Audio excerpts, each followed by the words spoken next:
Hello, welcome to Blue Rose Podcast, episode 72. Blue Rose Podcast is developed for women seeking that confidence that they had in their early teens or their 20s or 30s, and just over the course of the years have lost their mojo. We work to help you redevelop your spiritual confidence so you can reignite your possibilities, discover your blue rose, your new beginnings, and step into your what's next now that you're in your 50s, 60s, and 70s, 80s, and 90s. Today's discussion is about your identity, the power of the identity, the power of the story you tell. And whenever I coach women, we always start with your story. Just kind of tell me a little bit about yourself so I can kind of see where you're at.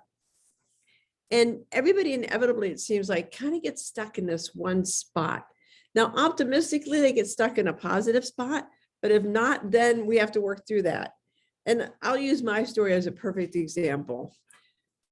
Over the course of my life, I joined the military when I was 18. I was really successful in the military. I left the military. I went to Tucson newspaper. I was extremely successful there. I got a lot of promotions.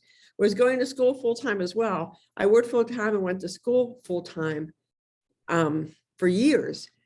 And then I wanted to move up to, I graduated from college and got in a horrific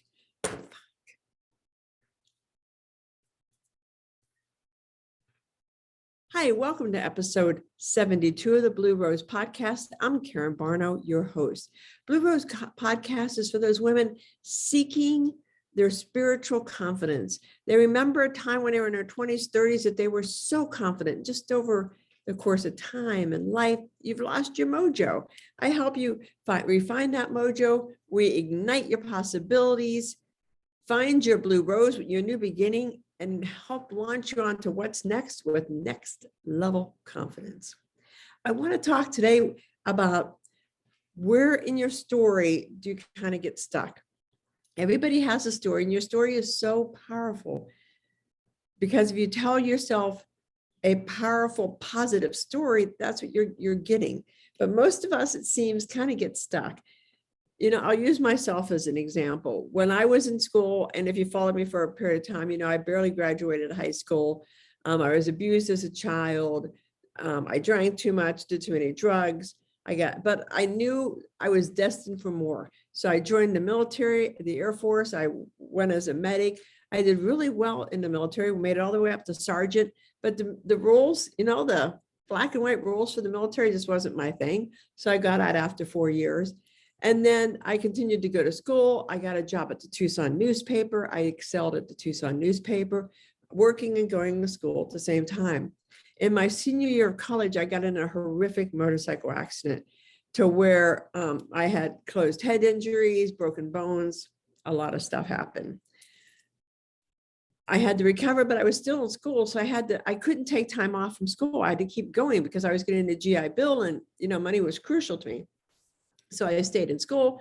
I graduated.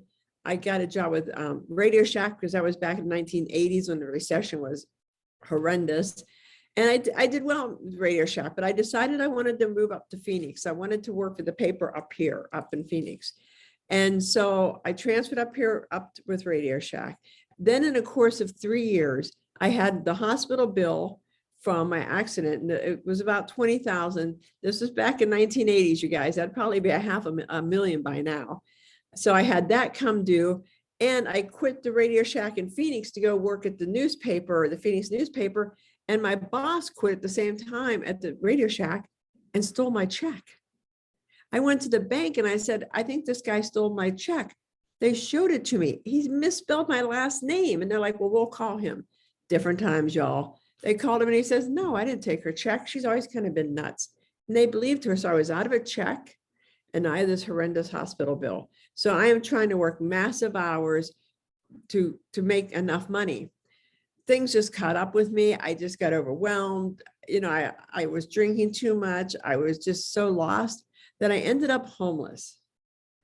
And, then the rest of the story picks up. I found somebody I was working with, offered me a place to stay. I stayed with him, started picking up the pieces, and now I'm CEO of a not-for-profit. So where in that story do you think I got stuck? Do you think I got stuck in all the successes, or do you think I got stuck in that 3-year homeless period? That's where I got stuck. And everybody up here in Phoenix only knows that piece of my story. Nobody really knows all the successes I had before. So I allowed that story to define me. And it didn't matter how hard I worked. And yes, I'm a CEO of a not-for-profit that I founded.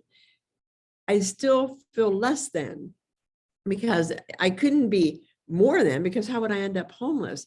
And it took me till just recently of doing one of my exercises, and I'll be doing actually a 5-day course on the power of your story, of how I got stuck in that one spot and I was never successful enough. And I never worked hard enough, because obviously if you work really hard, you still lose everything. So what's the point? So why give maximum effort when you're going to end up losing it? And I always kind of had that messaging taking place in my mind. You're going to end up losing everything. You know, they're going to find out you're an imposter. They're going to know that you really don't belong in this job. And all that stuff churning and burning for years. And as I'm coaching other women, I've got this story churning in my head to where I had to sit down and say, okay, Karen, let's go back to that moment. What happened? And it just circumstances. And I believe that everything happens for a reason. And, you know, I was flying really high. I was doing really well. And I think I needed to be humbled. I think I needed to understand that life wasn't always going to be perfect. I mean, it was the minute I touched the military to my accident, everything just flowed for me.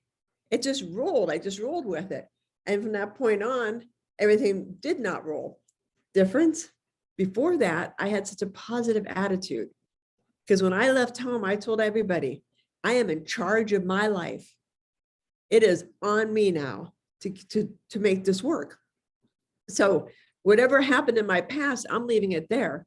Well, then when I became homeless, I started rehashing the past and saying, well, what would you expect? You know, you didn't have my childhood. You didn't have my grades. You didn't have, you know, abandonment issues. You didn't have anybody supporting you. You only were surrounded by negativity. Until one day I had the epiphany that is how I identify myself, as homeless, Karen. Is that what I want? So when you look at your story, how are you identifying yourself? Are you identifying yourself as a powerful, positive woman? Or are you identifying yourself, oh, I failed over here, I failed over there, this went wrong. You know, I had a bad childhood, I had a bad marriage, I had a bad divorce, I had drugs, alcohol. Any of that just plays on your mind, and it makes you in a way play small. It makes you in a way not step up all the way, because in your mind you're like, why should I? Bad will happen. I'll be rejected. I'll be abandoned. I'll be, you know, a whole host of things. Take time and look at your story and see where you're stuck at.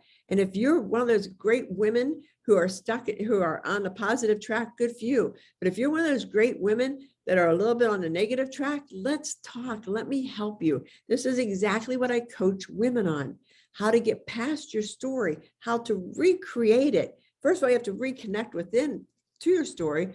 Then we have to recreate it. And then you have to reclaim your power. You have to step up and say, darn it, this is who I am. This is who I am from this point forward. I will never play small. I will always take chances. I believe in the possibilities. And you need to say to yourself, you are great.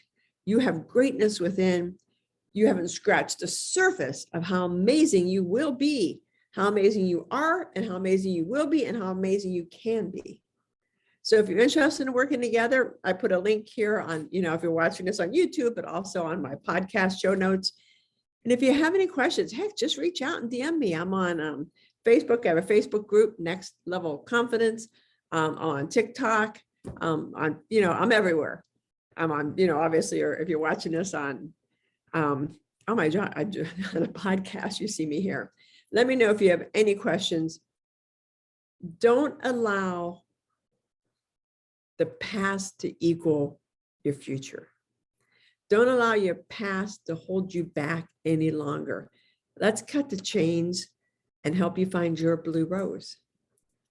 Hope this helped you guys. Again, if you're interested in working together, let me know. Otherwise, have a great job and Have a great day, and I'll talk to you all soon. Thanks much.